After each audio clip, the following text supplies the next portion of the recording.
cosas muy similares seguramente. Bien, comenzamos con una revisión sucinta, básicamente. Ya la han llevado capítulos más anteriores, supongo. Anatomía del oído, ¿no? No cabe duda que el oído, pues, normalmente se le divide, ¿no?, en tres áreas, en tres apartados, ¿no? Como ustedes están viendo ahí, el oído externo, el oído medio y el oído interno. Característicamente, las partes más saltantes, ¿no?, como ven acá, el pabellón auricular, conducto auditivo, el oído medio, donde vamos a ver la cadena de huesecillos, y el oído interno, que básicamente caracteriza acá el caracol, ¿no?, o la cóclea. Vamos a ir viendo paso a paso los diferentes partes. El oído externo, básicamente, pues, salta a la luz es el pabellón auricular, como ustedes bien conocen. Esto tiene subdivisiones realmente. A veces es un poco preciso tener algunas nociones de lo que estamos hablando para poder comunicarnos, dirigirnos a la hora de diseñar una historia clínica y poder presentar el caso, ¿no? En este caso, el pabellón auricular, que cada uno tiene, que podemos describir diferentes partes de ella donde puede haber lesiones, ¿no? Tenemos así las partes como el hélix, el antihélix, la concha, que a veces se subdivide en esta forma, concha cauda y concha sigma, el trago, esta parte de aquí, y el antitrago, que está acá por delante de él. Y la raíz del hélix, que es la tercera conformidad de lo que es el hélix propiamente, y el óvulo, ¿no?, que es una zona donde normalmente está avascular y donde normalmente debería ir los pendientes, ¿no? En otros lugares puede haber daño realmente. Dentro del oído externo también tenemos el conducto auditivo externo, que tiene una porción cartilaginosa, básicamente, más o menos de 2 a 3 centímetros de longitud por 1.5 hasta 2 centímetros de altitud. Y por detrás, el límite posterior sería el tímpano, la membrana timpánica. Es importante recordar también la irrigación e inervación de esta parte anatómica, ¿no? Básicamente, la irrigación está dada por esta arteria auricular, que se ramifica en todo el conducto, en todo el pabellón auricular, y hace que tenga una irrigación propiamente, ¿no? Esta es una zona donde normalmente, para hacer algunos procedimientos por lesiones o, por ejemplo, hematomas, se hace un bloqueo, ¿no?, tanto de la parte superior como la parte inferior, para bloquear toda la irrigación básicamente del pabellón auricular y así evitar sangrado, ¿no? En cuanto a la inervación, también es importante porque para eso sirven los bloqueos, para evitar el dolor. Básicamente, la parte más superior del pabellón auricular y la parte superior del meato, que es esta parte de la zona de entrada, y el tercio externo del conducto auditivo, está inervado por el nervio trigémino. En cuanto a la zona de la concha, básicamente, y la porción media del conducto auditivo externo está inervado por el nervio facial. La parte media, pues, y hasta el óvulo está inervado por el plexo cervical. Y hay una parte más posterior del conducto auditivo ya que colinda con la membrana timpánica, que está inervado por el 10º par craneal, ¿no?, el nervio vago. Es importante porque se tiene que hacer un buen bloqueo para, por ejemplo, se puede hacer timpanoplastías con el paciente despierto, pero solamente con bloqueos, ¿no? Entonces podemos ir bloqueando la irrigación en esta zona, y el dolor, básicamente, se pone la anestesia en esta zona, ¿no?, en la zona del piso del conducto auditivo externo y en la parte media, porque por ahí se maniobra. Esta parte no tanto, porque por ahí es una zona de pasaje nada más, pero esta parte es muy importante para que el paciente no sienta dolor a la hora de la cirugía. El oído medio. El oído medio está constituido básicamente por la cadena de huesecillos, ¿no? No cabe duda de ello, que tenemos que recorrer los tres huesecitos que tenemos en esa zona, que es el martillo, el yunque y el estribo. Estos están conexos, están funcionalmente desde el oído externo, pasando la membrana timpánica, en tímpano, después de que el sonido llega, hace una vibración al martillo y esto a su vez hace vibraciones a través de todo el conducto del oído medio para comunicar al fin de cabo el sonido para el oído interno, ¿no? Donde el estribo funciona como una especie de pistón, hace que la energía mecánica se transforme en energía eléctrica y pase hacia el oído interno. Entonces tenemos la cavidad, que es toda esta, más o menos la cavidad timpánica, las encías mastoideas que están por aquí, que es la parte del hueso mastoides, y la trompa de Eustaquio, que es la zona de ventilación y diferencial de presiones entre el oído medio y la cavidad de la rino orofaringe, ¿no? La parte nasal y la parte orofaringe, que vamos a ir viendo más adelante. La membrana timpánica tiene una subdivisión que es la parte flácida y la parte tensa. La parte flácida es la que tiene dos recubiertas de membrana, básicamente, es de pregunta de examen clásica, y la parte tensa tiene tres recubiertas de membrana, de recubiertas de tejido, ¿no? Es la más dura, porque ahí viene el nombre de tensa, o de tensa. Es la zona que más fácil se puede perforar, son esa zona, ¿no? La parte flácida. Pero por diferentes mecanismos también se disrupciona o se perfora la membrana timpánica de la parte tensa. El atlus es la zona que hace como un perímetro de la zona que va a dividir la parte flácida y la parte tensa.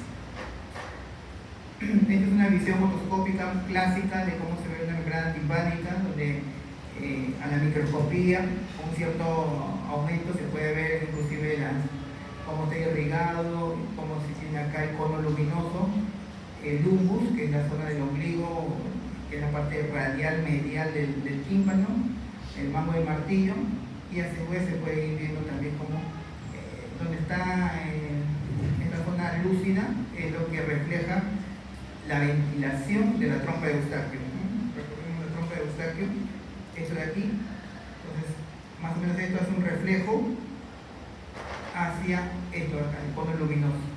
Entonces mientras podemos ver es un oído muy sano. Cuando lo vemos opaco, en sus prácticas seguramente le van a indicar a algunos colegas o en algunas endoscopías que puedan ver, van a ver esta zona, otros que no se notan y otras que sí se notan, y básicamente por la ventilación, puede estar acumulado por mala ventilación o por acumulación de secreciones, ¿no? Otitis medias. A ver, la caja timpánica tenemos aquí, tiene muchas divisiones realmente, ¿no? Básicamente recordar los parámetros, ¿no? Que es como un cubo en la parte más posterior y la parte más anterior, ¿no? La parte más, digamos, si acá está el oído externo, esta es la membrana timpánica, ¿okay? La que tenemos la cadena de huesecillos y choca con la parte posterior, que es la pared posterior, o también la parte de donde va a estar la comunicación hacia el oído interno, ¿no? Tenemos un techo, que es el receso epitimpánico, una base, ¿ya?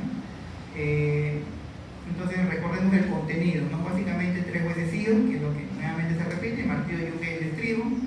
Básicamente recordar también esto, que los músculos principales que hacen que estos huesecillos tengan movilidad, porque los huesos solos no se articulan, sino se articulan con diferentes estructuras como los músculos. El músculo tensor del tímpano y el músculo del estribo hacen que estos tengan este movimiento de energía mecánica que traduce el sonido. Y dos nervios, el plexo timpánico y el nervio del tímpano, el nervio que es el nervio cuerda del tímpano. El nervio cuerda del tímpano es un nervio dependiente del noveno par, que esto nos trae sensibilidad, y esto inclusive cuando se maniobra y se hace una cirugía y a veces no se reconoce esa estructura de cirugía y se puede cortar, lo que hace es provocar una digeusia, que es esto inerva también el tercio posterior de la lengua. Entonces a veces el paciente se comienza a sentir que no tiene buena percepción. Las comunicaciones, como mencionaba hace un momento, hacia la nasofaringe a través de la trompa de Eustaquio, el oído interno, que es esta zona, con la ventana redonda y ventana oval, que está cerrada por la platina. Este es el estribo y pegado tiene una platina. Entonces esta platina contacta con esta ventana. Básicamente solamente eso, recordar para que puedan fijar una idea. El oído interno es el órgano sensorial del oído, se encuentra en el hueso temporal, básicamente en la porción petrosa. El laberinto óseo, dentro de él discurre la perilinfa, y dentro del laberinto membranoso la endolinfa. Esto sí es pregunta clásica de examen también, es importante recordarlo. La cóclea o caracol tiene, es importante porque tiene la funcionalidad de mantener el sistema vestibular y el sistema coclear. El sistema coclear es para la audición y el sistema vestibular es el equilibrio. Entonces, es por eso que es un órgano importante que nos comanda estos sentidos. La región coclear es la parte anterior y la región vestibular es la parte posterior. Este es anterior y este es posterior. Básicamente el caracol tiene esa forma y tiene unas circunvoluciones que más o menos estiradas pueden dar 2 vueltas y media.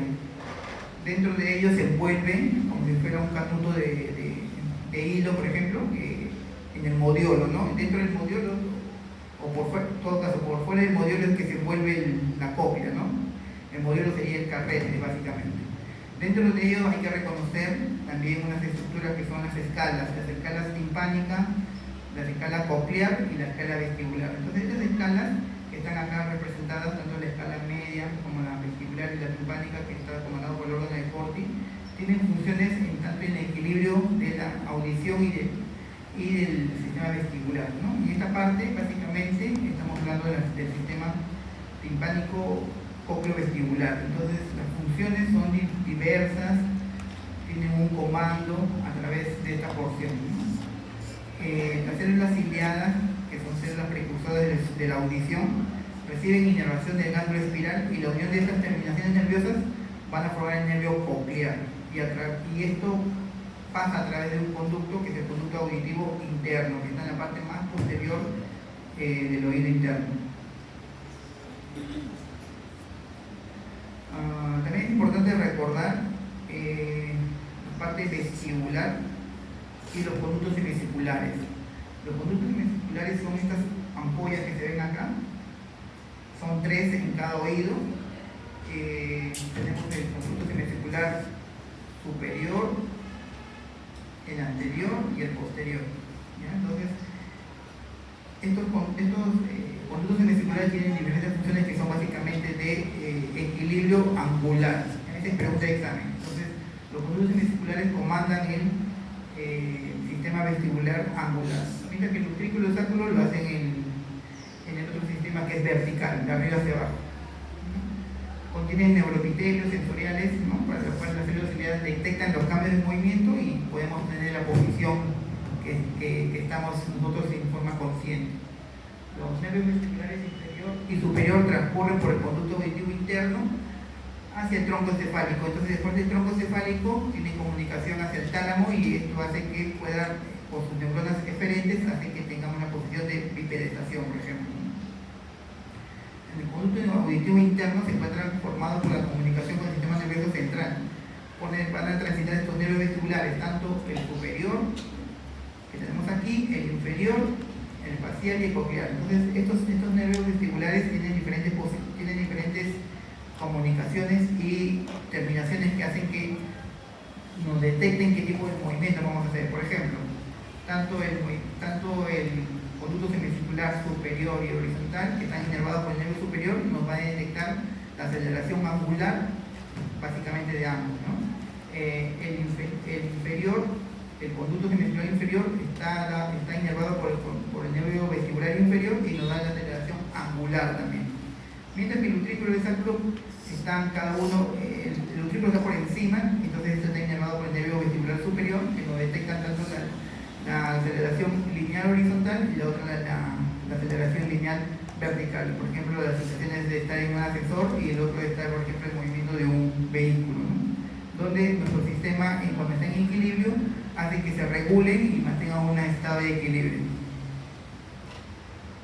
En cuanto a la fisiología de la audición, Básicamente, recordar también aquí que los humanos somos capaces de captar sonidos con frecuencias que van desde los 20 hasta los 20.000 Hz, con una precisión óptima y que es medible muchas veces con la audiometría, que seguramente también van a ver, donde en el audiograma van a ver que se codifica desde 128 hasta 8000. Esto es lo que normalmente nosotros medimos en una audiometría, en un audiograma, ¿no? Eso es lo que se marca. Pero las capacidades son las que he mencionado, y con intensidades que van desde los 0 decibeles hasta 120 y algunas personas hasta 140, ¿no? Eso también depende muchas veces de los audiómetros, ¿no? Hay audiómetros que solamente tienen hasta 100, otros medianamente modernos hasta 120 y algunos más sofisticados hasta 140. Pero en líneas generales son las medidas que normalmente las tomamos. Nuestro sistema auditivo convierte la energía acústica, que es la que viene del medio ambiente, en energía mecánica en el oído medio. Luego hidráulica, que es la que está a través del oído interno. Y finalmente esta energía se convierte en bioeléctrica, que a través del nervio auditivo lo canaliza y llega al sistema nervioso central. Y es ahí donde tenemos el proceso de audición.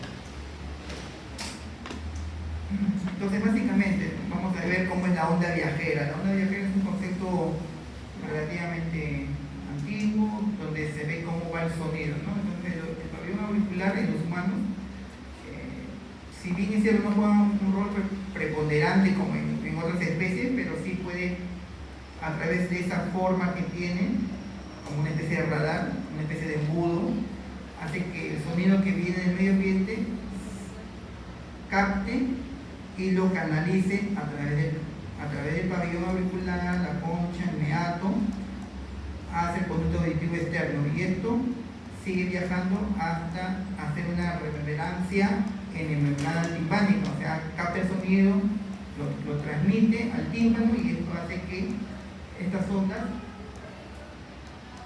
se vayan amplificando, ¿no? La audición recién se altera cuando, por ejemplo, hay algo fluido acá, ¿no? Un tapón de cerumen, un cuerpo extraño, a veces, ¿no?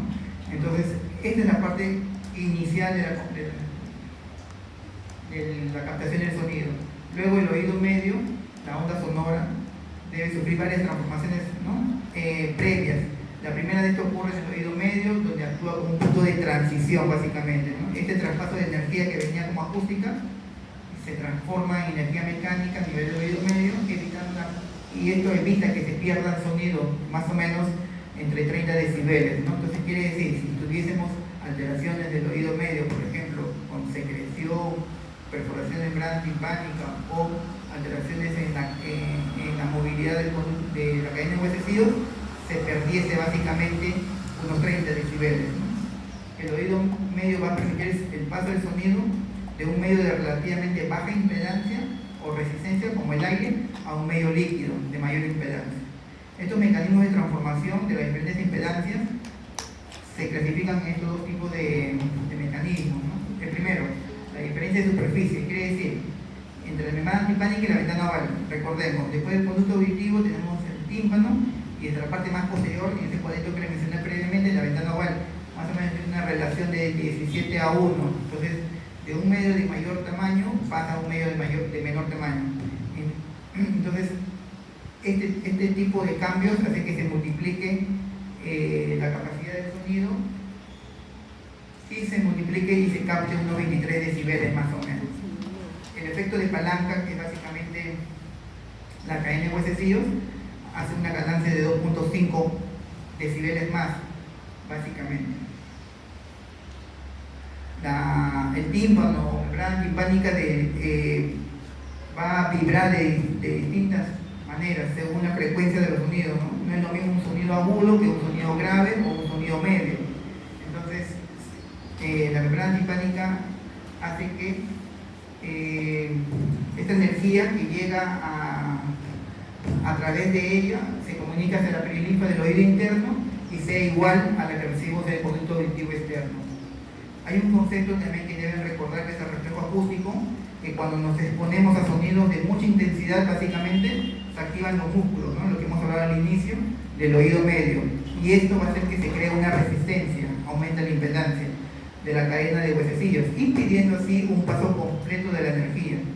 Y así se evita un daño posterior en la cóclea, básicamente en las células ciliadas, que están en el órgano de Corti, que es parte de la cóclea. Las trompas de Eustaquio también nos sirven como un conducto de ventilación.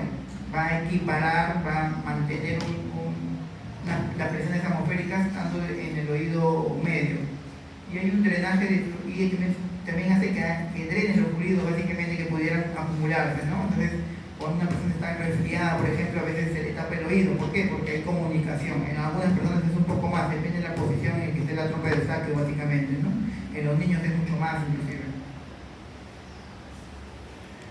En cuanto al oído interno, también hay que recordar que esto tiene un funcionamiento, básicamente una mecanotraducción. Quiere decir que de una parte mecánica va a traducirse una energía bioeléctrica previamente del sonido para ser transmitida y luego posteriormente interpretada en el sistema nervioso central.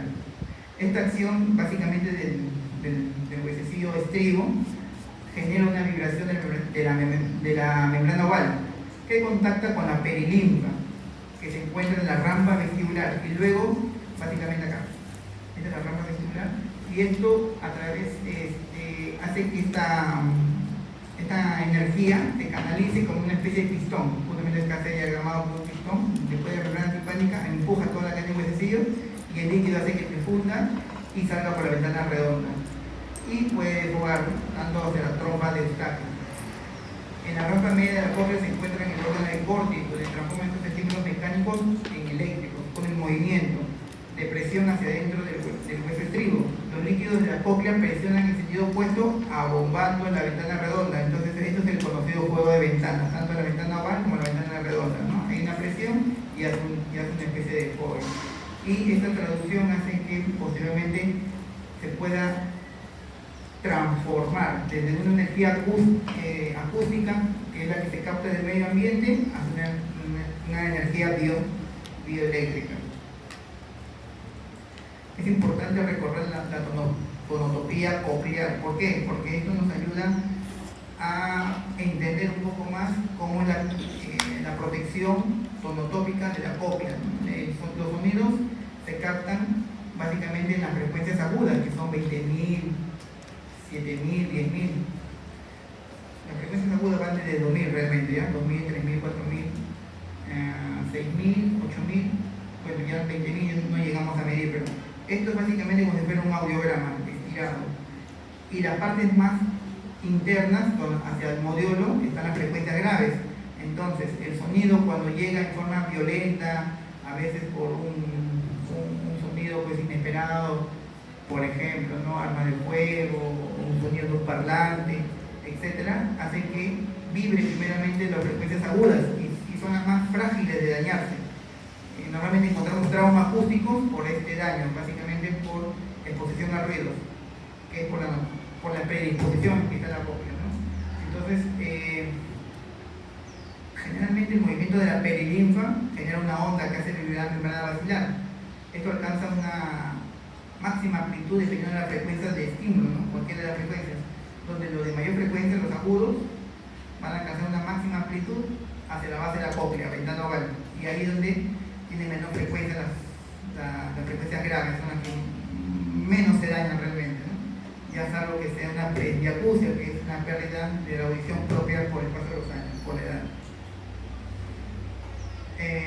Luego tenemos que la traducción sensorial se produce en el órgano de Corti, que está en contacto con la membrana basilar y está bañado por endolinfa. Recordemos que la endolinfa es un medio intracelular, por lo cual tiene alta cantidad de potasio, lo que genera un diferencial eléctrico con el intracelular, ¿no? Más o menos unos 140 milivoltios, conformando así una verdadera batería, es la carga bioeléctrica que ya se va generando. El movimiento de la membrana basilar va a generar un movimiento ordenado de los cilios, que es el órgano, son las células más pequeñas que nos dan el estímulo de audición, lo que va a accionar la apertura mecánica de canales iónicos, permitiendo esta entrada de potasio al intracelular, desencadenando así el potencial de acción, ¿no? Y este potencial de acción hace que se materialice como captación de sonido. Estos potenciales eléctricos son captados por la célula de campo por las células del ganglio coclear, conformando así el nervio coclear. Y el nervio coclear ya va a pasar, es un paso previo al sistema nervioso central, ¿no? Entonces, es una especie de resumen, ¿no? Tenemos que el pabellón auricular, y a través del conducto auditivo transforma la energía acústica hacia la membrana timpánica, lo traslada. Esta, con la cadena de huesecillos, hace que se active la energía mecánica, transportando básicamente esta energía a través de la ventana oval y el líquido que discurre por ahí, que es la perilinfa, hace una energía hidráulica hacia el órgano del córtex. El órgano del córtex, que está dentro de la cóclea, transforma esta energía en energía ya bioeléctrica, lo cual a través ya de la parte más superior, el ganglio espiral, el nervio auditivo, que es lo que hace que ya haga que los procesos superiores a nivel del núcleo coclear y complejo del arriba superior, que es esta zona, básicamente, lo vaya transfiriendo y vaya ascendiendo básicamente a través del colículo inferior, hace un decuse, luego al ganglio genicular medial del tálamo, y esto a su vez a la corteza auditiva o cerebral, que es lo que ya más o menos en las áreas 41 y 42, donde está la cesura de Silvio, hace que nos reconozca el sonido básicamente, ¿no? Bien, ahora pasamos a otro sistema, que es la otra parte que conversábamos, que es el sistema de la fisiología vestibular. Este sistema es el responsable de mantenernos nuestra postura, mantenernos en equilibrio normalmente, ¿no? Conjuntamente con los conductos semicirculares y el vestíbulo, donde están el utrículo y el sacro, ¿no? Estos se relacionan con la cóclea, la parte anterior, con los conductos semicirculares y la fosa craneana posterior, a través del acueducto del vestíbulo. Es una parte anatómica, básicamente. Entonces, lo que hay que quedar claro es que los conductos semicirculares y los órganos otolíticos que los contienen son los que detectan los cambios de movimiento en los distintos ejes, para traducirlos en estímulos eléctricos que serán transmitidos al sistema nervioso central, donde se van a integrar para poder lograr así un equilibrio. Si este sistema falla, comenzamos a tener los disturbios propiamente de vértigo, que es originado por el sistema vestibular del oído interno, y tenemos esas sensaciones de mareo tipo rotatorio, ¿no? Que es el vértigo. Entonces, básicamente siempre hay que recordar que el sistema vestibular de una persona en general, o el sistema de equilibrio, en todo caso me corrijo ahí, el sistema de equilibrio de una persona siempre tiene tres pilares, ¿no? Uno, el sistema tiene que estar conformado con una dotación muscular y articulaciones propias, eso se llama propiocepción. El otro pilar es el sistema visual, ¿no? Para poder localizarnos en el espacio. Y el otro sistema importante es el sistema vestibular, que es el que estamos estudiando, que es el que nos da la tercera parte del pilar del equilibrio, básicamente que nos da la sensación de acomodación y equilibrio de los movimientos de la cabeza y del cuerpo, ¿no? Es una situación espacial. Entonces, si este tridente no está activo, la persona hace que el sistema colapse, ¿no? Caiga. Si uno falla, va a estar a medias, pero si dos fallan, la persona va a tender a caer, ¿no? Eso es importante. El funcionamiento del sistema vestibular es complejo, como van viendo. Los conductos semicirculares detectan los cambios de posición en sentido angular, esa es pregunta de examen. El utrículo y el sacro, al tener máculas en el piso del utrículo y en la pared medial del sacro, detectan los cambios de posición o aceleraciones, ¿no? Las horizontales dadas por el utrículo y las verticales dadas por el sacro.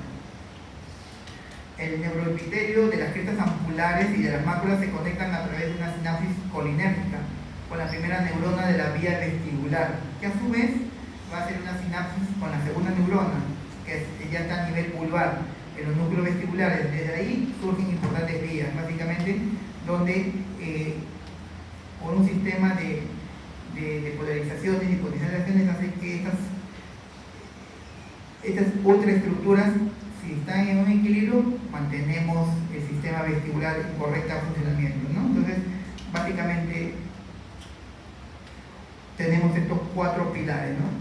Que también suele hacer a veces preguntas de examen, ¿no? Tenemos la vía vestíbulo-oculomotora, que es la responsable del reflejo vestíbulo-ocular, que permite mantener una imagen fija durante el movimiento, ¿no?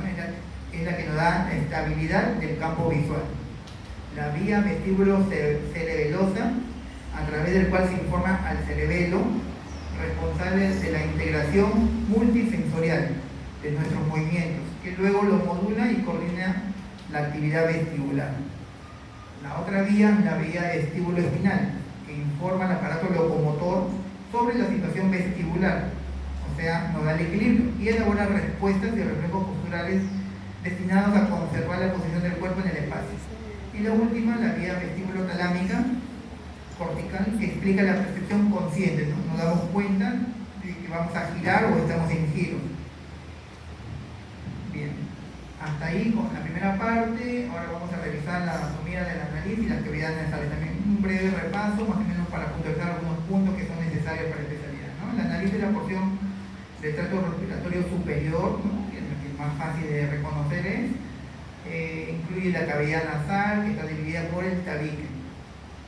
Sus funciones básicamente, y es importante recordarlo, son el olfato, la respiración, la filtración del polvo, la humidificación del aire inspirado, la recepción y eliminación de secreciones provenientes de los senos paranasales y de los conductos nasolagrimales, básicamente.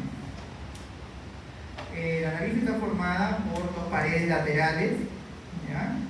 Que se unen o que se van a proyectar desde la cara y que unen anteriormente al dorso y que se unen anteriormente en el dorso de la nariz, ¿no? Entonces, como la reconocemos normalmente, ¿no?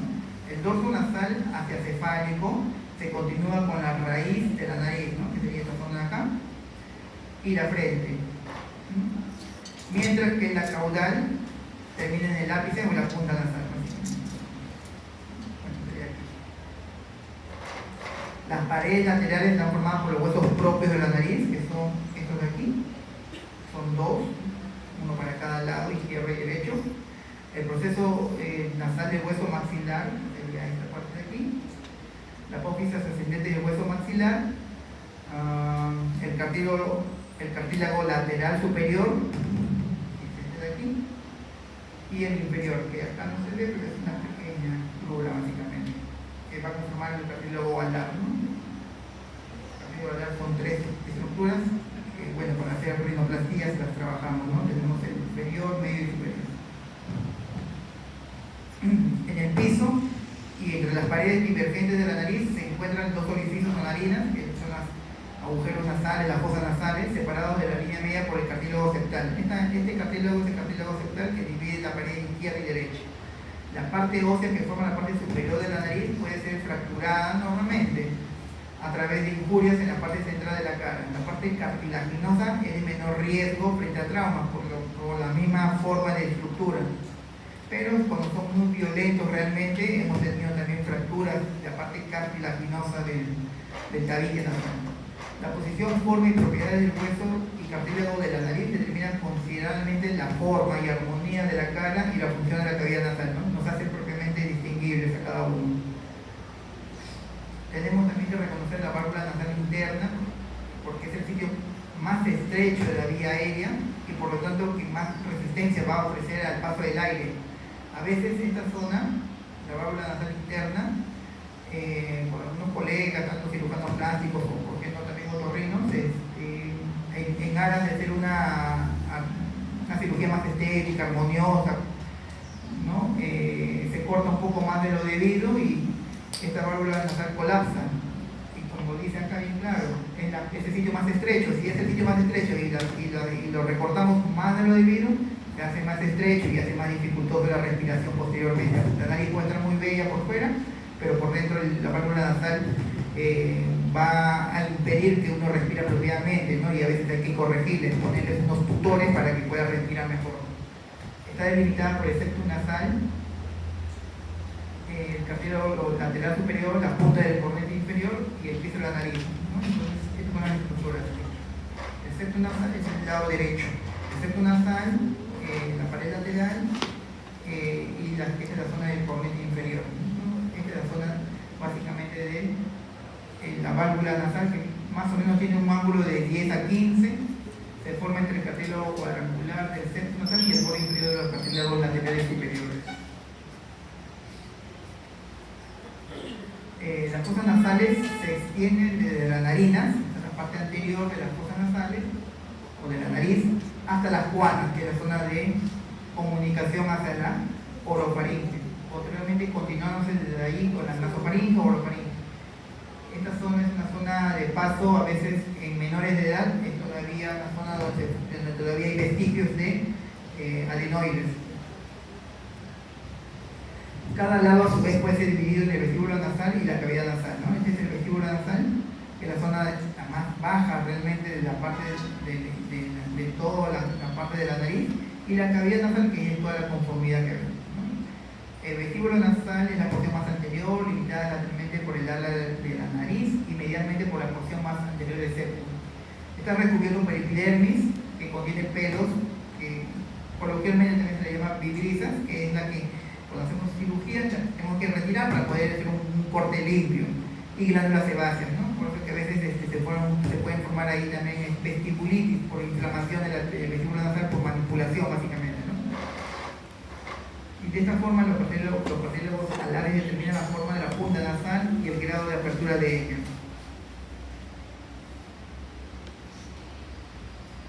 En la zona medial tenemos el septum. El septum es el tabique nasal propiamente, ¿ya? No se vayan a confundir el septum o tabique nasal. La parte medial, la pared lateral se inclina hacia la parte medial superiormente. De este modo, el piso de la cavidad nasal es más ancho que el techo, ¿no? Entonces vemos que esta es la zona del piso, que es la base del triángulo de la pirámide nasal, y tenemos esta característica, ¿no? Esta es la base, y acá tenemos como un triángulo. Eso es lo más o menos lo que se quiere explicar ahí.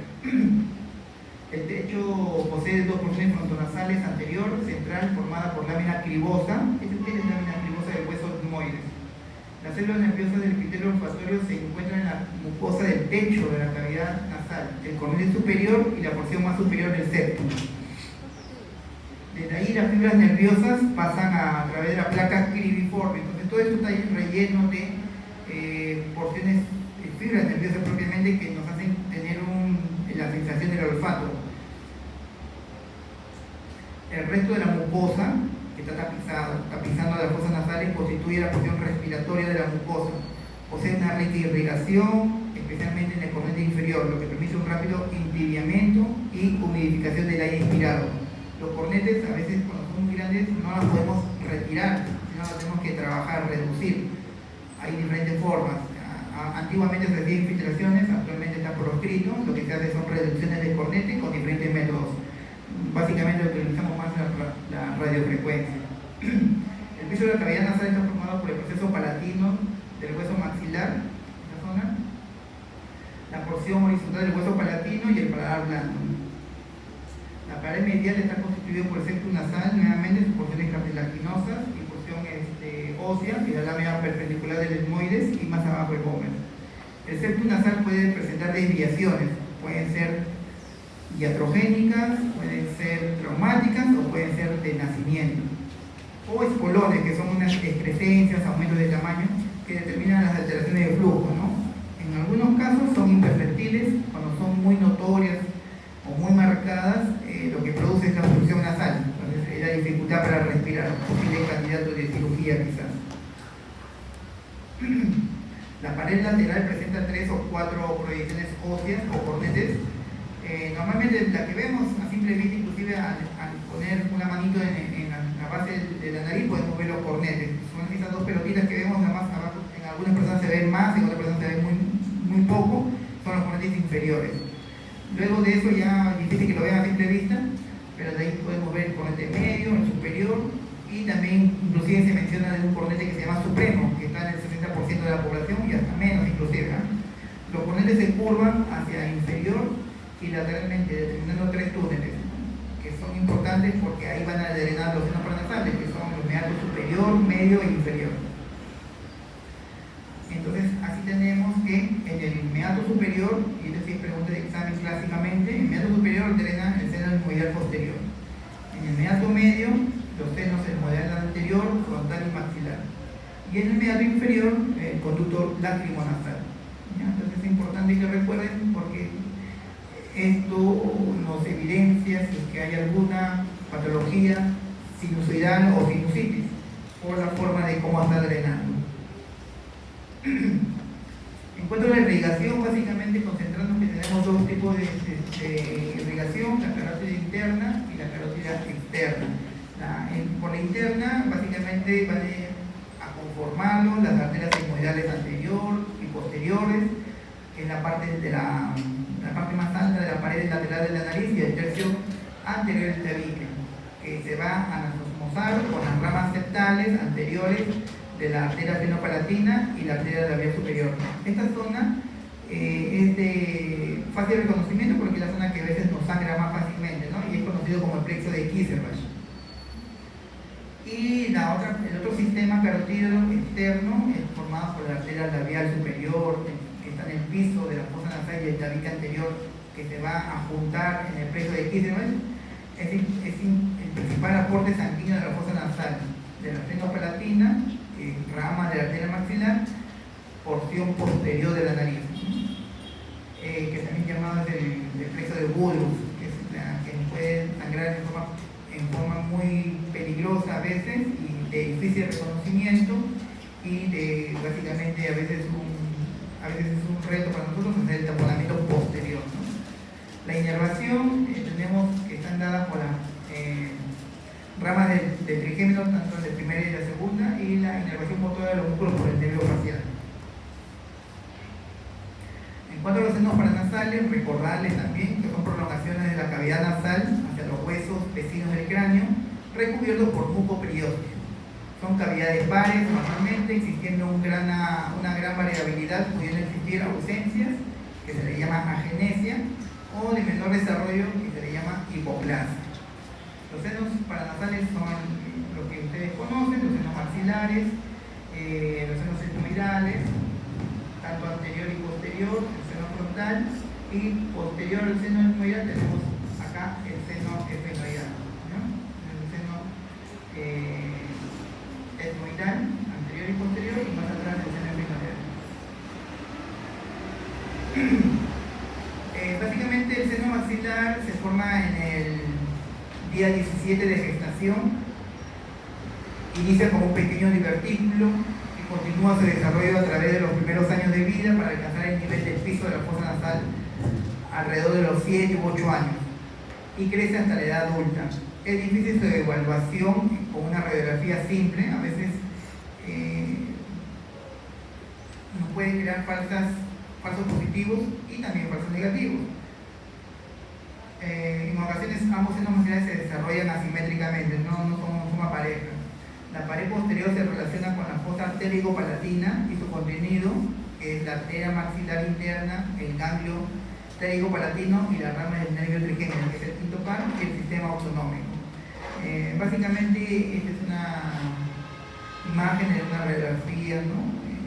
De los senos paranasales, básicamente para reconocer los senos maxilares y los senos frontales por acá, ¿no? Y acá se ve como una especie de seno frontal supernumerario, ¿no? Por la imagen de la coloco acá para que vean a veces cómo se van formando, ¿no? Ya es difícil reconocer con una simple radiografía realmente los demás senos, ¿no? Hay algunos radiólogos muy expertos que a veces nos describían etmoiditis, sinusitis de la fenoidal, pero a simple vista es muy difícil calcular, ¿no? Dónde podría estar dañado, ¿no? Y acá una imagen también en este tipo de corte, que es un corte coronal de una parte craneal, donde vamos a ver el reconocimiento, ¿no? El tabique nasal o septum, los cornetes, básicamente acá se reconoce por el inferior, por lo que le decía que a simple vista se puede ver inclusive. La vecindad es inclusive también la lámina papilácea, que es la que a veces con una cirugía endoscópica podemos perforar y no hacer rojito y traer problemas. Entonces las cirugías endoscópicas, cuando las realizamos, tratamos de no romper las paredes y tratar de llegar hasta las partes más de la parte más superior, es decir, del seno frontal. Y también bueno, con un corte sagital se podría ver también las formas de cómo llegar al seno etmoidal y esfenoidal propiamente, ¿no? También reconocer los meatos medios, que son las continuaciones donde van a drenar los senos paranasales, con el meato inferior, medio y superior, los cornetes también, y esta es la apófisis Christa-Galli, que también es un reparo para cirugías de mayor envergadura realmente, ¿no? El seno frontal se origina básicamente entre los más o menos 3 y 4 meses de gestación. Es posible identificarlo como una unidad anatómica a partir de los 2 años de edad y es radiológicamente visible más o menos en este rango de edad, entre los 6 y 8 años. Por lo que el diagnóstico de sinusitis frontal en niños menores de 6 años es casi improbable o difícil de ubicar. Está comunicado con la cavidad nasal a través del receso frontal, que se abre la cavidad nasal, ¿no? Entonces, este de aquí es el seno frontal y por acá se discurre hacia el seno. Por el fundíbulo frontal básicamente discurre hacia las zonas del meato medio, básicamente, que es la zona de drenaje, ¿no? Su pared anterior forma la parte inferior de la frente, la pared posterior está en contacto con las meninges, entonces acá también es peligroso, a veces podemos traspasar esto y traer problemas. Y la pared inferior forma parte del techo de la órbita, ¿no? Básicamente. El seno etmoidal, que más o menos aparece en el tercer y quinto mes de vida, intrauterina. Al nacimiento mide más o menos 2 a 5 milímetros, es bastante pequeño realmente, y como la mayoría de los senos va creciendo hacia la pubertad y adultez. Anatómicamente son 5 láminas, la lamela basal, que está anclada al cornete medio, y se divide las setillas en anteriores y posteriores, ¿no? Básicamente acá están todo el laberinto, también hay algunos textos que lo llaman el laberinto etmoidal, ¿no? Tienen todas las proximidades conformadas por lamelas, que son una estructura muy ligera realmente, que al explorarlos se va deshaciendo, se va reduciendo muy fácilmente, ¿no? Entonces es una zona que también se puede llenar de secreción y hay que drenarla. Todas las encías de un lado se comunican entre sí, superiormente se relacionan con la base del cráneo, lateralmente se separan de la órbita por la lámina papilácea, que es la que protege la órbita. Posteriormente está en contacto con el seno esfenoidal y medianamente con los cornetes superior y medio.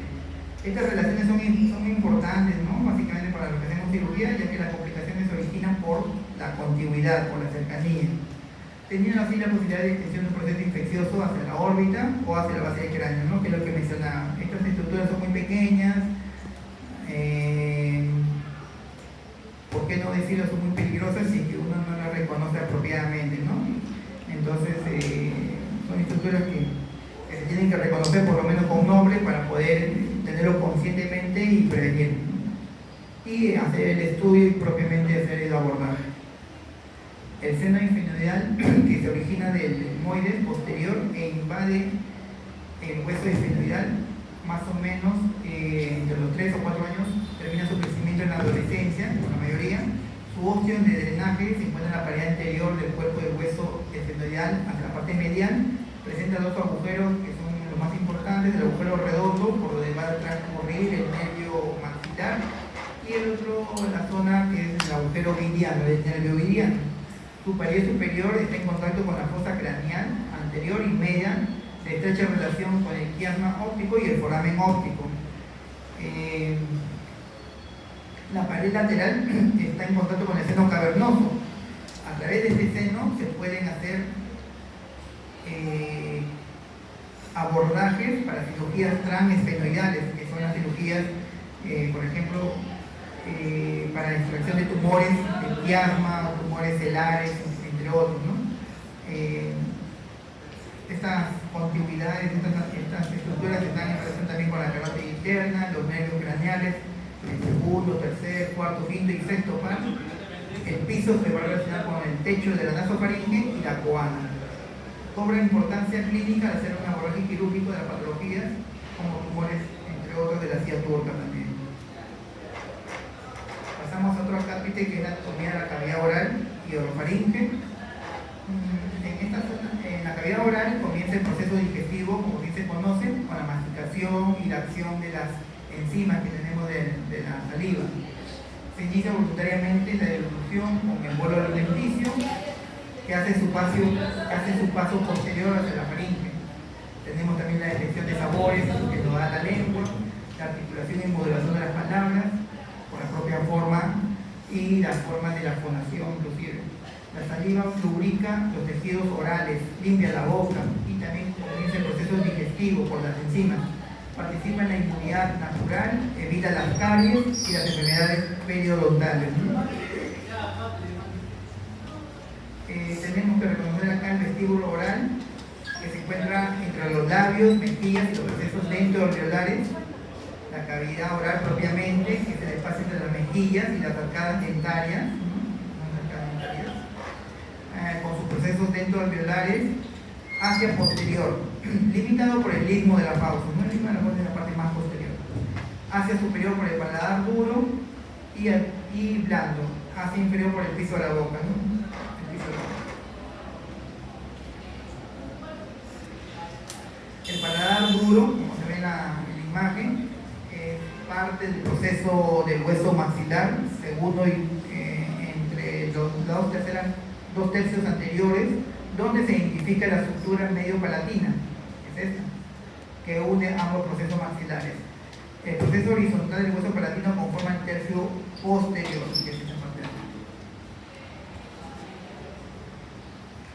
El paladar blando, limitado hacia anterior por el paladar duro, que es lo que hemos visto en un momento, y hacia posterior por la úvula, esta zona. Entonces, toda esta zona es el paladar blando. Que básicamente, y esto sí es pregunta de examen también, y los pilares posteriores por los músculos palatofaringeos, que son músculos donde van a estar en conectividad con las amígdalas. Esta estructura posee una aponeurosis, donde se insertan el músculo tensor del paladar, el elevador del velo del paladar, el palotogloso, que forma el pilar anterior, y el palatofaringeo, pilar posterior, que es pregunta de examen, y músculo de la úvula, que es propiamente donde se encuentra la úvula. Los músculos palatoglosos conforman el istmo de las fauces y la unión entre los músculos palatofaringeo y la úvula conforman el istmo faríngeo. Entre ambos pilares se ubican las amígdalas palatinas, ¿no? Tenemos una irrigación, un drenaje linfático y una inervación, ¿no? Como toda la anatomía. La irrigación básicamente es dada por la arteria facial, con sus ramas, que son la arteria palatina ascendente, con la arteria dorsal de la lengua y la arteria maxilar, con sus ramas, arteria palatina descendente, que desciende por el conducto palatino posterior para irrigar el paladar blando, y la porción posterior del paladar duro, y la arteria nasopalatina, que desciende por el conducto incisivo para irrigar el paladar duro. El drenaje linfático lo hacen las amígdalas palatinas, drenan a los linfonodos submandibulares, básicamente el grupo 1B del sistema cervical. Y la inervación por el plexo faríngeo, básicamente dado por el nervio vago, el décimo par, y el nervio glosofaríngeo, que es el noveno, a excepción del músculo tensor del paladar inervado por el nervio trigémino, y el músculo elevador del velo del paladar que está inervado por el nervio facial, básicamente, que es el centro par. La inervación sensitiva está dada por la rama maxilar del nervio trigémino. Acuérdense que el nervio trigémino es un nervio sensorial, con su rama nervio palatino hacia la parte anterior y palatino hacia la parte posterior. Y por el nervio glosofaríngeo, que inerva los pilares anterior y posterior, y las amígdalas palatinas, que es la parte de donde estamos hablando, ¿no? Que es la región del paladar blando.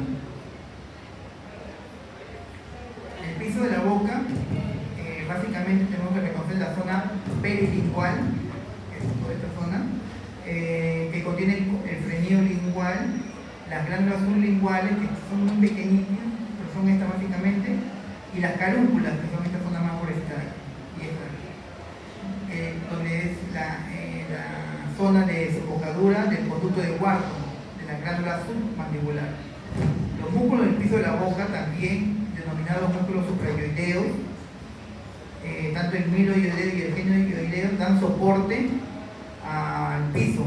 A toda esta zona de acá está tapizado básicamente por estos músculos, y además va a permitir la elevación de la laringe y también nos ayuda a la deglución. Entonces la faringe propiamente es la continuación hacia posterior de la cavidad oral y las fosas nasales. Corresponde a un túbulo muscular básicamente que se ancla en la base del cráneo hacia inferior hasta alcanzar el cartílago cricoides, más o menos, ¿no? De esta zona. Cartílago cricoides. Mide aproximadamente 15 centímetros de largo, también depende mucho de la talla de las personas. La nasofaringe es la primera parte, desde la base del cráneo, que es esta zona aquí, al paladar blando, que significa el óseo de la tuba auditiva en su pared lateral y la tóxila faringe o adenoides en su pared posterior, ¿no? Esta zona es la zona donde normalmente se forman los adenoides, y en las placas radiográficas una radiografía de Kabul es la que se puede distinguir. La orofaringe desde el paladar blando hasta el epiglotis. En esta zona de aquí, este es el epiglotis. En este corte sagital. Más o menos a nivel de C3, 1, 2, 3. Y la hipofaringe desde el epiglotis hacia el pliegue inferior del cartílago cricoides, ¿no? Más o menos esta zona. Que está a nivel de 6,6 también. Igual y nos contamos, hay 6, básicamente. Este es un reparo también anátomo funcional que es importante recordar, sobre todo en los pacientes pediátricos, el anillo de Waldeyer. Es una estructura de tejido linfoide cuya función es la protección de la entrada de la vía aérea y digestiva, ya que permite un contacto con antígenos potencialmente dañinos de forma controlada, permitiendo así el desarrollo de linfocitos específicos y por tanto una óptima respuesta inmune. Entonces, este anillo de Waldeyer, conformado por estas amígdalas, o también llamado adenoides, amígdalas tubáricas, amígdalas palatinas, que son las amígdalas comunes que normalmente conocemos, y las amígdalas linguales, forman este complejo denominado el anillo de Waldeyer, que nos da la inmunidad, sobre todo en los pacientes pediátricos, más o menos se estriba a una edad hasta los 12, 14 años de edad inclusive, ¿no? Es por eso que más o menos hasta esta edad se espera que las adenoides puedan disminuir de tamaño antes de pensar en operarlas, ¿no? En lo que se hace seguimiento. Músculos: en esta zona tenemos que la faringe es una estructura móvil, nos permite la deglución y protección de la vía aérea. Tenemos músculos extrínsecos y intrínsecos. Los primeros, que son el estilofaringeo, palatofaringeo y salpingofaringeo. Y los músculos intrínsecos, que son responsables de la fase faríngea de la deglución. Tenemos el constrictor superior, el constrictor medio y el constrictor inferior. En cuanto a la irrigación, está dada por la faringe ascendente, las arterias palatinas ascendente y la descendente, y la arteria tiroidea superior. Y la inervación dada por el plexo faríngeo, básicamente, ¿ya? El drenaje linfático básicamente está en estos grupos ganglionares en la región cervical, que son del 1 al 6. Son áreas de a veces crecimiento de tumoraciones, inclusive cuando hay una superproliferación del drenaje linfático. Pasamos a la anatomía y fisiología de la laringe. Tenemos que reconocer acá 3 áreas que son muy bien determinadas de la laringe, son áreas de estudio y cada uno tiene importancia para posibles investigaciones clínicas previas a patologías que se puedan tener en algunos pacientes, ¿no? La supraglotis, que es la parte más superior, como se ve aquí, desde el borde superior del epiglotis hasta el borde superior de las cuerdas vocales o ventrículo, ¿ya? La glotis, que es básicamente toda la zona de las cuerdas vocales, propiamente, las cuerdas vocales verdaderas. Las cuerdas vocales falsas también se llaman bandas ventriculares. Tienen un área más o menos de 1 centímetro de los pliegues vocales. y la subglotis desde 1 centímetro bajo el despliegue de la glotis hasta el borde inferior del cartílago cricoides. Estas son las 3 áreas y cada una es, ya seguramente en la clase de laringe propiamente van a ver las patologías que se derivan en cada una de estas 3 porciones. Es importante reconocerlas porque cada una nos da una sintomatología muy característica realmente, ¿no? Recordarles también algunos cartílagos laringios, que como vemos acá, tenemos los cartílagos laringios que son 3 impares y 3 pares. Los impares saltan a la vista, que son las tiroides, básicamente esta, el cartílago cricoides y la epiglotis, ¿no? Y el cartílago cricoides. Y las membranas y ligamentos, que son la membrana tiroidoidea, membrana cuadrangular y la membrana cricotiroidea. Y los ligamentos cricotraqueal y el ligamento vocal, que el ligamento vocal es importantísimo en su forma y tensión para darnos la característica de la voz de cada persona.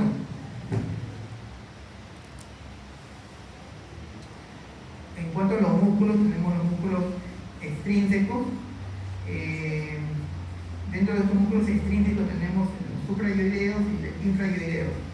Y los músculos intrínsecos, que son los que nos van a dar básicamente la fonación, ¿no? Permiten la aducción y la abducción y aducción de los pliegues vocales. ¿Qué significa esto? La apertura y cierre de las cuerdas vocales. Entonces, al permitirnos esta funcionalidad de apertura y cierre, nos hace que tengamos fonación y también respiración. A veces tenemos pacientes que tienen una aducción sostenida. Cuando tienen aducción sostenida, se da el cierre, el cese de la respiración. Entonces, ahí sí se tiene, a veces por enfermedades neuromusculares, por tumoraciones o por iatrogenias, ¿no? Operaciones de tiroides. Entonces, se tiene que colocar un sistema de ventilación que es la traqueostomía, ¿no? Y acá están los músculos aductores y los músculos abductores. Los músculos aductores lo que hacen el cierre son el cricoaritenoideo lateral, el interaritenoideo y el tiroaritenoideo lateral. Y los músculos abductores lo que abren es básicamente dado por el cricoaritenoideo posterior. Entonces, esto es importante recordar porque, aparte de ser pregunta de examen, es importantísimo para poder reconocer las estructuras y el funcionamiento de las cuerdas vocales y la fonación y la respiración, que vamos a ver más adelante las funciones. También tenemos una inervación y también irrigación, ¿no? La irrigación básicamente es dada por la arteria laringe superior y también la inferior. Y en cuanto a la parte de sensibilidad, tenemos dada por el nervio vago, ¿no? Entonces el nervio laringe superior, rama interna, es la que nos da alteraciones, se lastima este nervio, nos da alteraciones de la sensibilidad laríngea, trastornos de la deglución. La rama externa nos da el trastorno de la voz monótona y pérdida de tonos agudos. Y cuando es el nervio laríngeo recurrente, que es la que a veces en tumoraciones de tiroides, es la que se sumerge dentro de esta tumoración, y a la hora de extraer este tumor, a veces, por más que uno hace una resección, una reseca, trata de percebar este nervio, a veces se toma, ¿no? Y lo que puede producir parálisis permanente de la cuerda vocal, porque no es una parálisis funcional, sino un parálisis por una inervación motora que fue destruida, ¿no? Entonces ya no se puede recuperar. A veces con terapia se puede hacer algo, ¿no? Pero normalmente quedan con parálisis aunque sea de una cuerda. Es peligroso si es de las dos, porque si está en aducción, es lo que les comentaba, ¿no? El cese de la respiración. Las funciones básicamente tenemos la función respiratoria, la función de protección, valsalva y fonación, ¿no? La respiratoria correspondiendo básicamente a la entrada de la vía aérea inferior y permitiendo el aire a través de la dilatación activa de la glotis, ¿no? El pasaje de la vía. En forma pasiva las cuerdas vocales se encuentran aducidas, por lo que a través de una actividad tónica del centro respiratorio que estimula mediante el nervio laríngeo recurrente al músculo cricoaritenoideo posterior ipsilateral del mismo lado, provocando la apertura sincrónica de las hendiduras glóticas. Protección de la vía aérea, impidiendo la entrada de elementos extraños de la la vía aérea durante la deglución, tenemos el arco reflejo, ¿no? A través del cierre del vestíbulo laringio y de la glotis. La estimulación de la laringe produce un reflejo protector de la vía aérea inferior que produce el cierre glótico. Esto se produce mediante una vía aferente que viaja por el nervio laringio superior hacia el núcleo del tracto solitario y el núcleo ambiguo posteriormente, desde donde nacen las vías eferentes, las que nos van a dar el recurso de protección que viajan por el nervio laringio recurrente y producen el cierre glótico. Funciones: Valsalva, que consiste en el cierre de las cuerdas vocales, ¿no? A veces uno, al pujar, hace este reflejo de Valsalva. Una laringe cerrada va a impedir el flujo del aire y esto es necesario para lograr aumentos de presión intratorácica. La expiración forzada contra una laringe cerrada genera una presión necesaria para los mecanismos de la tos y también del estornudo. Y en cuanto a la fonación, es la función que asegura la producción de la voz a través de la generación de sonido, conocido como frecuencia fundamental. Este sonido producido en las cuerdas vocales es luego amplificado en las cavidades de resonancia que tenemos, que son la supraglotis, la faringe, la cavidad oral y la nasal. La fonación en todas estas estructuras se da. Resulta de la coordinación de este sistema respiratorio, la vibración de las cuerdas y las cámaras de resonancia mencionadas. ¿Cómo se evalúa? Y esto lo van a también seguir viendo en sus prácticas. Se evalúa con los exámenes endoscópicos, básicamente, ¿no? Tenemos la endoscopía laringea o llamadas de diferentes formas según el equipo que tenga, pero cumplen la misma función. Nasofaringolaringoscopía, endoscopía laringea, nasofibroscopía, telelaringoscopía, entre otras, ¿no? Entonces, básicamente, cuando tenemos un nasofibroscopio que es flexible, como este de acá, se introduce por la nariz, podemos revisar toda la cavidad nasal, llegamos a la parte de la rinofaringe, orofaringe, hasta la hipofaringe y luego llega hasta la zona por encima de las cuerdas vocales y podemos ver desde el epiglotis, glotis, inclusive también subglotis, ¿no? Hasta la tráquea se puede ver inclusive, ¿no? Entonces, a veces puede ser un poco incómodo, pero es un examen que si se tiene el equipo se puede hacer por aquí. Y lo otro, que es una telelaringoscopía o endoscopía laringea o orolaringoscopía, que se introduce una fuente óptica por la cavidad oral, se tracciona un poquito de la lengüita directamente, ya no viaja por la zona nasal, sino viaja directamente por la cavidad oral y podemos ver también las mismas estructuras con las zonas de la laringe propiamente, ¿no? Los dos son buenos, depende del paciente, a veces el paciente no resiste por la vía superior, otros no resisten por la vía, y si se dispone de ambos, cualquiera de ambos se puede utilizar, ¿no? La idea es poder revisar de la mejor forma al paciente y poder acoplar mayor aporte con el examen auxiliar y determinar qué patología puede estar ocurriendo, ¿no? O descarte de patología en todo caso. En líneas generales, la semiología de otorrino, que es lo que también están viendo en sus prácticas, es reconocer, ¿no? Primero el examen del pabellón auricular, ver las formas, características, alteraciones, ausencias, agenesias, atresias, es lo que vamos a ver, ¿no? Implantación, tamaño, cómo está el hueso mastoide, características de la piel, si hay algunas fístulas, apéndices, tumoraciones, en dónde están localizados y procesos retroauriculares que pueden estar originados por mastoiditis. No cabe duda recordarles que hay que hacer palpación, aparte también propiamente la especialidad, la otoscopía, ¿no? Que es visualizar con los medios que se puedan tener a la mano. A veces tenemos el frontoluz con un conito auditivo o también llamado otoscopio. En otros casos podemos ir viendo toda la anatomía propiamente del área a explorar, ¿no? Por ejemplo, acá se describe una otoscopía desde una posición equidistante, ¿no? Entonces, con una buena luz, que es el frontoluz, y con el espéculo óptico se puede ver. Para poder ganar mayor precisión, ya se utiliza el otoscopio, ¿no? Otoscopio de diferentes tamaños, formas, tipo de luces, ahora salen con luz LED inclusive, y si no, y un tercer método es la endoscopia óptica, ¿no? Que es lo mismo que aquí, pero se hace con unas fibras más pequeñas, con unos endoscopios más pequeños. Hay otoscopios propiamente que son cortitos, más o menos hasta aquí, de 4 o 5 milímetros y más delgados, que se introducen por la vía óptica, ¿no? Y nos pueden dar imágenes como estas, que son las endoscopías ópticas. Tenemos que reconocer, por ejemplo, hallazgos más frecuentes que podemos encontrar en la casuística: cerumen, otorrea, dermatitis. Hay que describir la forma del canal, si es estrecho, si tiene alteraciones anatómicas o raciales, inclusive.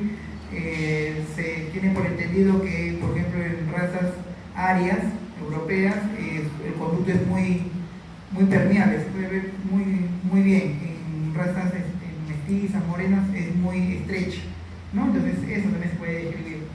Si que hay erosiones, enrojamientos, cuerpos extraños, secreciones, ¿no? Por ejemplo, acá vemos otocerumen, cuerpo extraño. Acá me parece que está estrecho el conducto auditivo porque hay una inflamación del CAE, el conducto auditivo externo, y acá hay un enrojecimiento, inclusive puede haber una lesión porque hay una cierta hemorragia timpánica, ¿no? Con secreción, ¿no? Entonces la cosa más frecuente de otorrea: infección del oído, tanto del externo, medio, cuerpo extraño infectado, traumatismo por manipulación de repente, y tumores, ¿no? Un reconocimiento también fotográfico de la membrana timpánica. Este es una membrana timpánica normal, donde vemos el lumbus, el martillo, la zona de todo el sistema radial del tímpano, básicamente, el cono luminoso, cono luminoso, que es las fibras radiales de la membrana timpánica que se reflejan en la trompa de Eustaquio, básicamente, a diferencia de un oído con signos de tímpanoesclerosis o miringoesclerosis también. Miringo también es sinónimo de tímpano, por si acaso. Entonces, si hablan de meningitis, hablamos de tímpano. Entonces, meningitis o tímpanoesclerosis, inclusive está un poco retraído. Hay zonas más claras y hay zonas más con penumbras. Acá hay un poco de otocerumen, cono luminoso bien, resto bien, y acá parece que fuera un primordio, un inicio de un colestiatoma, porque por la parte de la zona más débil, que es la parte flácida, está creciendo algo, está fluyendo algo, ¿no? Puede ser el inicio de un colestiatoma. Aquí vemos una perforación timpánica, ¿no? Central, básicamente. Acá vemos una posible meningitis, hay un rejuvenecimiento de la membrana timpánica, una meningitis aguda. Acá parece que hay, me parece, otocerumen versus, puede ser una tumoración también del conducto. A veces hemos tenido pacientes que llegan a consulta donde les habían dicho que tienen un tumor en el conducto, así se ve como esto, que le dicen que tiene un tumor, hay que operarlo, y al final era cerumen. Se le hizo un lavado y se operó, entre comillas, se operó el tumor de oído, y era solamente un cerumen muy impactado, ¿no? Y eso depende mucho con lo que lo ves, ¿no? Una cosa es verlo así y otra cosa es verlo con esto o con una cámara endoscópica, ¿no? Y si hay dudas, tenemos que agotar, ¿no? Primero, desde este paso, si vemos bien con esto y nos queda claro, suficiente. Si no lo vemos, siguiente paso. Y si no vemos con esta técnica, vemos con el endoscopio. Y normalmente un hospital o un consultorio debería tener estos 3 métodos, ¿no? Para poder tener un diagnóstico firme, porque a veces no se ve realmente. Acá hay una otitis media serosa, hay una retracción, está eritematosa y no hay un buen cono luminoso inclusive. Acá hay una perforación aparentemente crónica, ya se ve ya inclusive la ventana oval, ¿no? Y este es el receso de lo que ha habido caja timpánica, ya no se ve la cadena huesucida básicamente acá. Se ha destruido posiblemente o erosionado por infecciones crónicas. Igual, semiología de la nariz, ¿no? Inspección, observación. Inspección, básicamente, ver si hay narices muy notorias como un rinofilma, tumores, dermatitis, seborreica, la telorriña, significa que esté desviada la nariz para un lado o para el otro. Alteraciones en su dorso, como esta jiba marcada, producto aparentemente de alguna lesión, silla de montar. Si hay secreción maloliente, obscena. Observar si el paciente también mantiene la boca abierta o cerrada durante todo el examen para ver si es un posible respirador bucal bucal. Permeabilidad de las fosas nasales, ¿no? Ver si que no hay ninguna tumoración, se hace con el espéculo nasal, igual también se hace con el espéculo nasal a través de un frontoluz, si no se ve, se hace una endoscopía, ¿no? Para ver la parte nasal media o posterior inclusive. Buscar si hay cuerpos extraños, o tumores, secreciones, pólipos. El tabique también se puede observar de esta manera, con el espéculo nasal o con endoscopio nasal, ¿no? Para ver si cómo está alineado, si hay espolones posteriores, siempre es importante preguntar los antecedentes, si hay varices o estigmas de sangrado, entre otros. Este es el siguiente paso, la endoscopía, ¿no? La endoscopía nasal, que igual se hace con un endoscopio rígido, de ángulo puede ser de 30 grados o de 0 grados, depende de lo que queramos ver o hasta dónde queramos avanzar. Podemos ver epístasis, sangrados, granulomas, que son una confluencia de vasos sanguíneos que hacen más aparatos de sangrado, perforaciones del tabique, ¿no? Como ven acá, una perforación grande, o desviaciones o espolones, que son las excrescencias o delimitaciones. Esta es una fosa nasal izquierda. La fosa nasal izquierda, acá está el tabique y acá está la pared lateral, la parte más afuera, y este sería un cornete inferior, ¿no? Entonces acá se ve el tabique desviado, chueco. Palpación para ver si hay signos positivos de sinusopatía, ¿no? Se palpa los senos maxilares, a veces cuando es una sinusitis muy marcada, el paciente es muy quejumbroso, le duele. O también se hacen maniobras de Kotler, que es la misma que está aquí, pero jalando la piel hacia afuera para poder ver si que con eso se logra una buena respiración. Eso se llama maniobra de Kotler. Si el paciente mejora la respiración, entonces eso nos induce también a que hay una obstrucción nasal, a definir si es por tabique o es por cornete, básicamente. En cuanto a la semiología de la cavidad oral, también tenemos muchas alteraciones, desde las halitosis que pueden haber por infecciones dentales, tonsilares, o sea, de amígdalas, pilóricas de la vía digestiva, la mucosa bucal, qué tipo de coloración tiene, si está seca o hidratada, si hay algún tipo de tumor, ulceración, si hay sensibilidad también. La lengua, ver si es húmeda, papilada o rosada. Hay algunas lenguas aburrales, hay algunas lenguas que tienen leucoplasias, o sea, se ve todo parejo, pero hay una zona muy blanca, muy marcada. Entonces, eso puede ser una leucoplasia, un primordio de una tumoración de lengua, ¿no? Piso de la boca, ver las carúnculas, si es que hay alguna, también a veces acá también se forman algunas tumoraciones o aumento de tamaño de la glándula.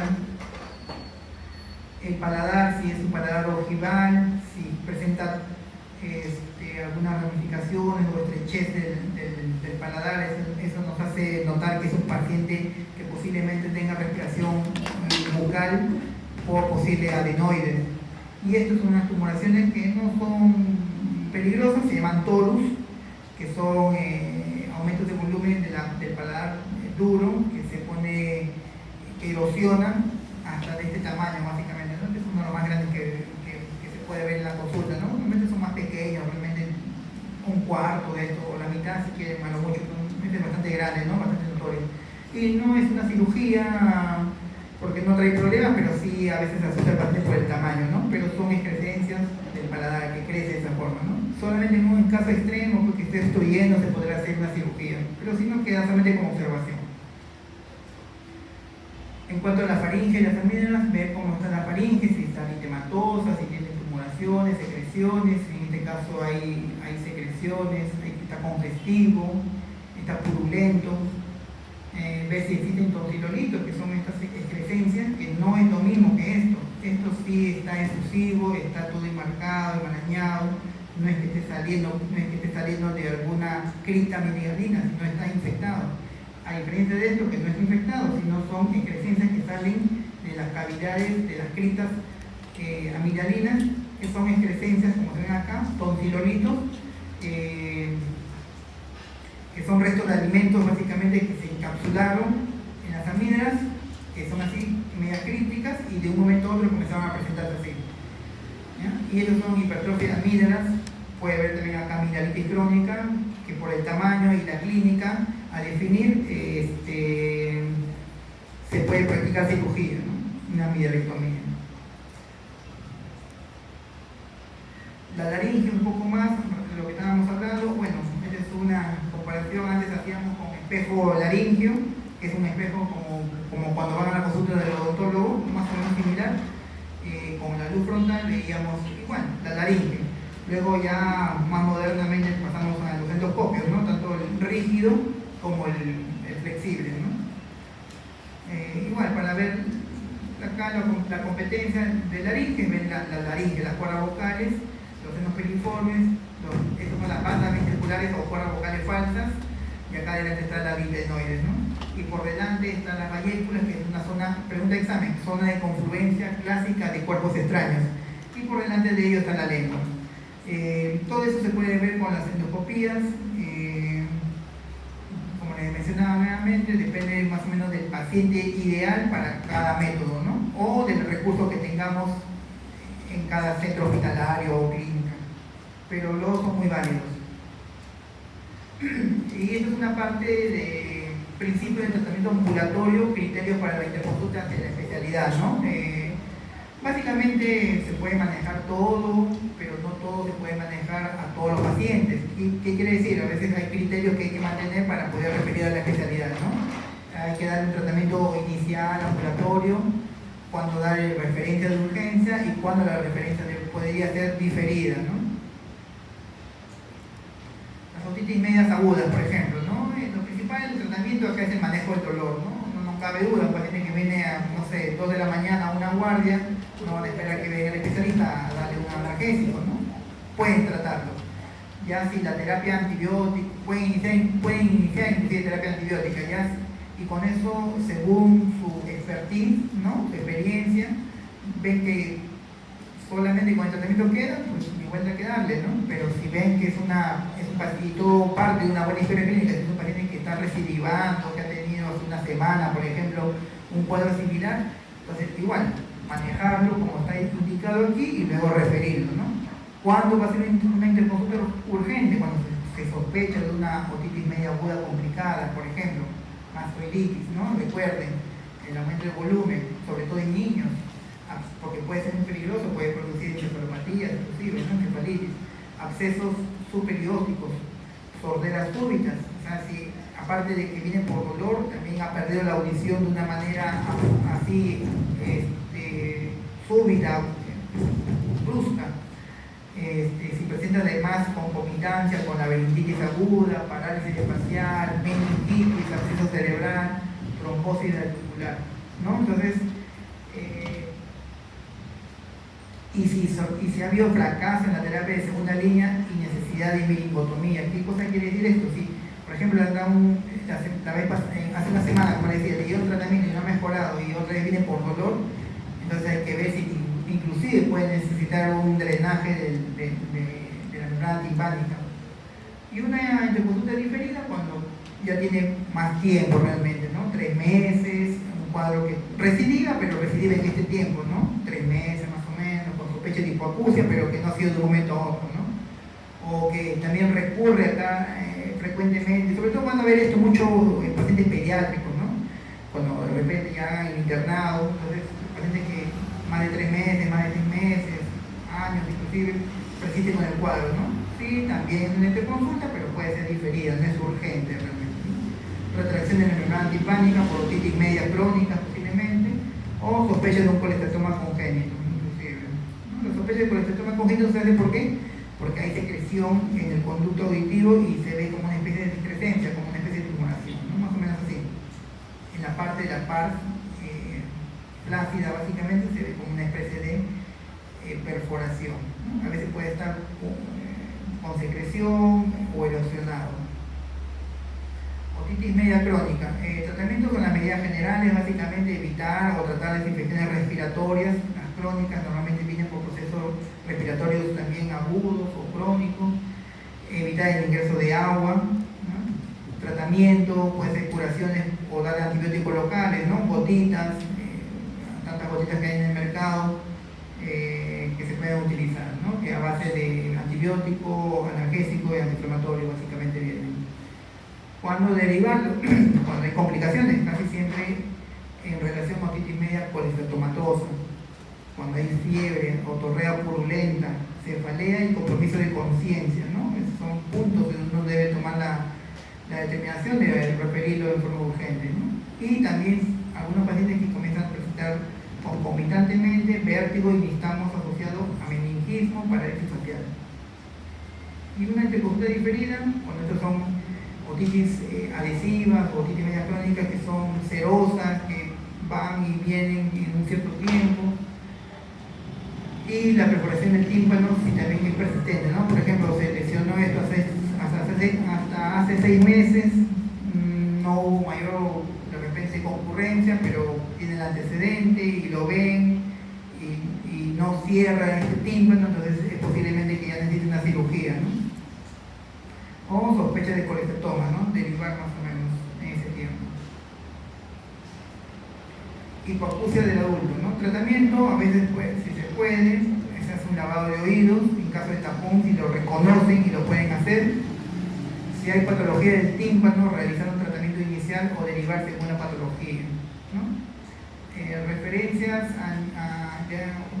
urgentes y la pérdida auditiva es súbita, por ejemplo, ¿no? Estuve tranquilo y de un momento a otro se me fue la audición. Inclusive, a veces son síntomas que vienen conjuntamente, ¿no? Aparte de irse la audición, viene mareos. O más razón, tienen que derivarlo porque puede ser una hipoacusia súbita y es un caso de urgencia dentro de la especialidad, ¿no? Si la pérdida es progresiva, por ejemplo, ¿no? Un paciente de 60, 70 años que más o menos refiere que más o menos recuerda que hace un mes, hace 2 meses se le fue yendo poco a poco la audición. Entonces no es un caso aparentemente urgente, ¿no? Entonces eso sí puede ser derivado en forma diferida. Los síndromes vertiginosos, acá sí hay que diferenciar mucho entre un síndrome vertiginoso propiamente central o periférico, ¿no? La especialidad vemos en pacientes que sean periféricos, de ahí viene que el tema sea vestibular, ¿no? Consideraciones generales, tomar en cuenta la edad del paciente, si tiene, hacer una buena historia, ¿no?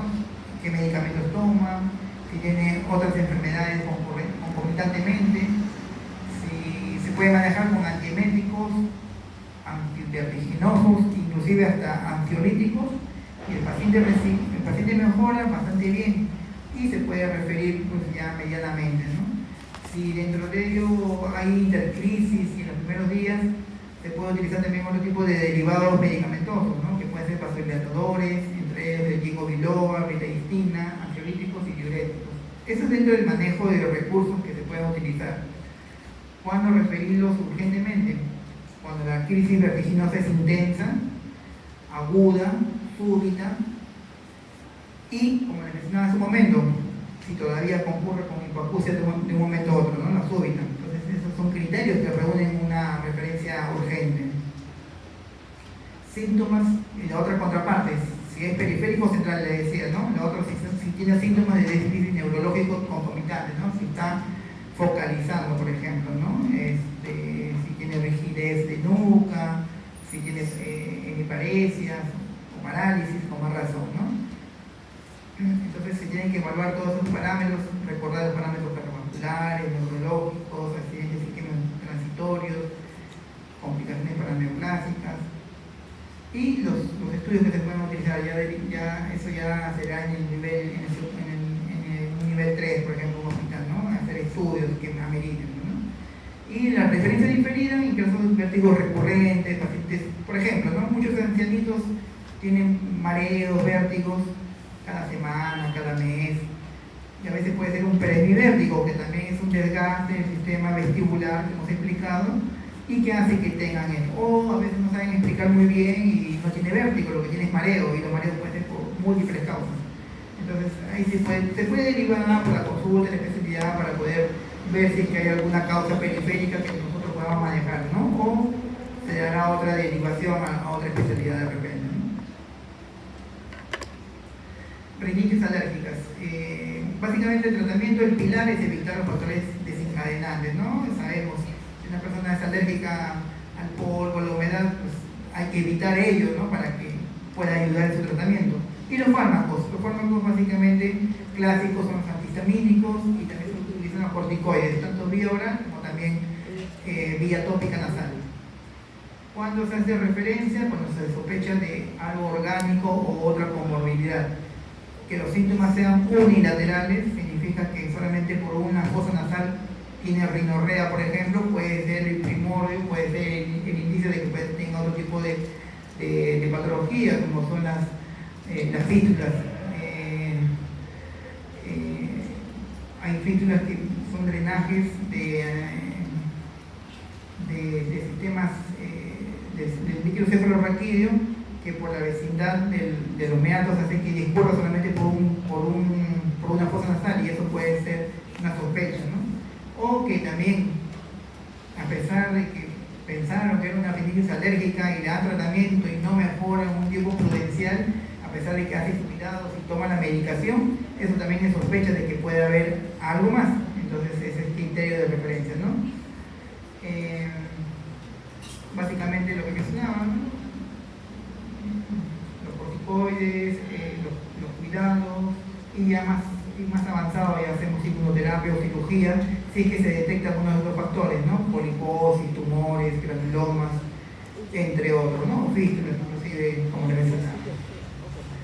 Las rhinosinusitis agudas es otro pilar también de patología muy frecuente últimamente realmente, ¿no? El tratamiento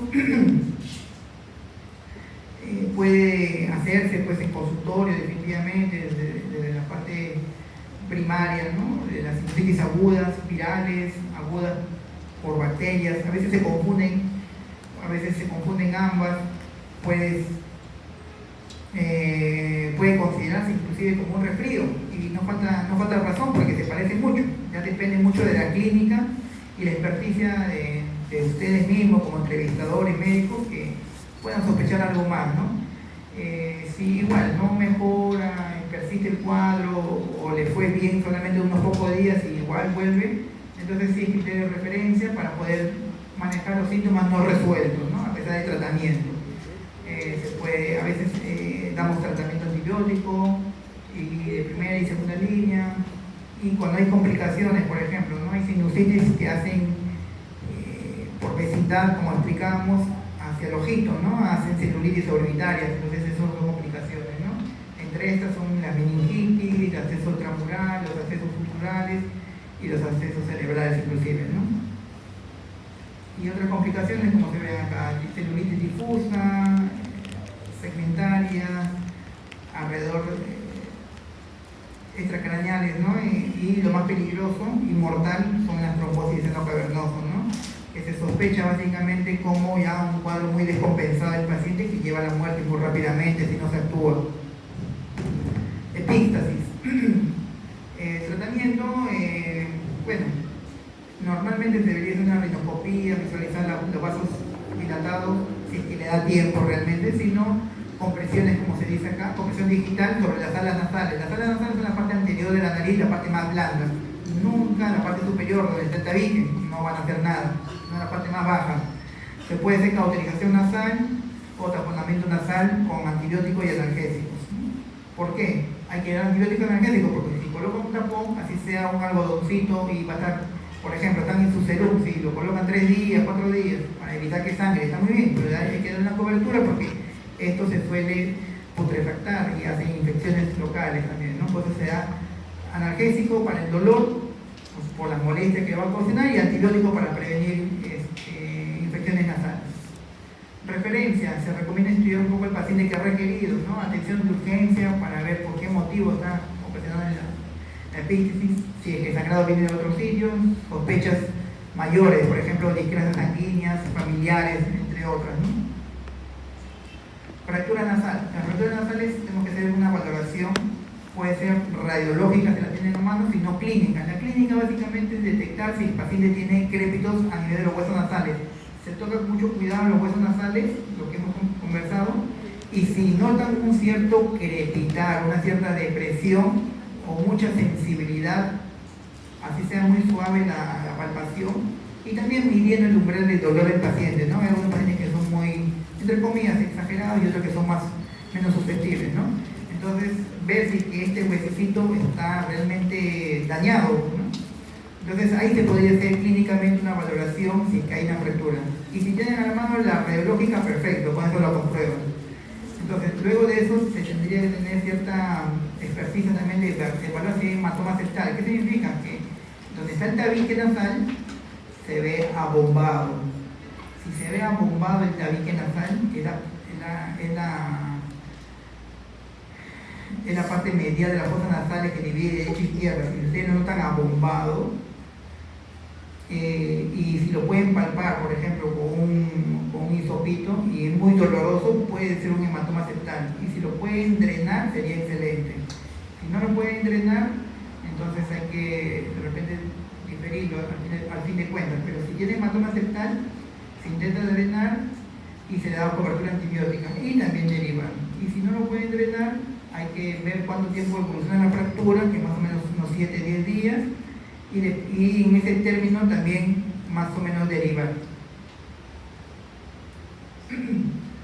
Respirador bucal, dependerá de la causa que genere la respiración bucal, básicamente, ¿no? Las causas pueden ser obstructivas, como son por adenoides, por rinitis, menor porcentaje, desviación de tabique, por hipertrofia de cornete, que también es bastante común, por rinitis, por tumoraciones o por atresia de cuadras, ¿no? Estas son las causas más frecuentes de causa obstructiva del respirador bucal. Normalmente en la etapa pediátrica, pues de nacimiento, atresia de cuadras, ¿no? Si se sospecha, y eso lo sospecha el pediatra, pues el pediatra, o cuando sean internos, si ustedes tienen la oportunidad de pasar las onditas a través de las cuanas, a ver si pasa en una y pasa en la otra, y si en una no pasa, Dios no quiera, pero si no pasa, hay que derivar, porque puede ser que tenga una atresia y eso hay que permeabilizarlo. Si pasan en ambas, excelente.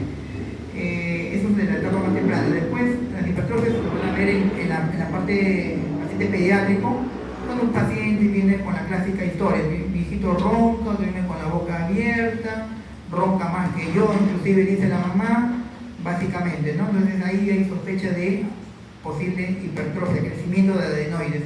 Tonsilar, porque también revisamos la boquita y vemos que también las amigas también están grandes de tamaño, ¿no? Y están hipertróficas. Y otras, pues, la división de tabique, rinitis alérgica, todas las causas hacen que sea un paciente respirador bucal. Entonces, depende más o menos de la causa. Si solamente es por rinitis, con un tratamiento de antihistamínico con descongestionante nasal va a mejorar. El resto sí hay que derivarlo porque ya es parte del manejo de la especialidad, ¿no? Todo paciente que necesita mejorar. Disfonía. Los adultos con disfonía, normalmente, este es el tiempo normalmente que nos hace pensar en que lo derivo o no lo derivo. Si tiene menos de 2 semanas de disfonía, se puede mejorar todavía con tratamiento. ¿Qué cosa damos? Antiinflamatorios. Si no es alérgico a nada, podemos dar corticoides y AINES. Y normalmente esto cede en un plazo, ¿no? Con reposo de voz normalmente cede. Si persiste, tenemos que derivarlo. Y también cuando se deriva en forma urgente, cuando el paciente presenta disnea o disfagia, sobre todo la disnea, que es la dificultad para respirar. Puede ser que se esté desde un proceso inflamatorio agudo de una epiglotitis, o puede ser un cuerpo extraño que se le haya quedado en la vía respiratoria y necesite una intervención urgente, ¿no? Entre otras cositas que hacemos en la especialidad, terapia de voz para casos de, si solamente encontramos algo que puede ser mejorado con tratamiento, tanto médico como reposo de voz, o tratamiento quirúrgico en los casos pues, ya más de mayor envergadura, ¿no? En función a lo que se encuentra. Terminan en microcirugía laríngea. Muy bien, chicos, ¿tienen alguna pregunta?